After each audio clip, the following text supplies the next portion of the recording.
So guys, nandito tayo ngayon sa may yung parang ano lang, tulay na maliit na pedestrian bridge. Ayan guys.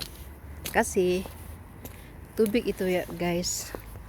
Yung parang ano, parang river. So, yan guys, sakita ko sa inyo.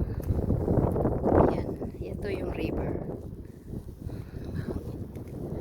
Ayan. So pag nakita nyo yan guys, ayan, isap natin konti. So ayan.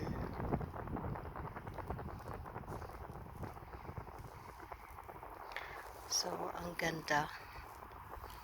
So ayan guys.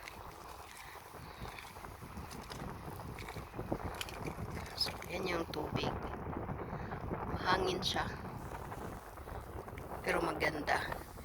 Fresh yung hangin. Ganda ng panahon ngayon guys. Dahil nga mainit siya. Pero mahangin, malamig. Pero okay lang naman. Ayan guys. Yan napakita ko sa inyo. Oh. Maganda. Okay guys. Thanks for watching. Have a great day everyone.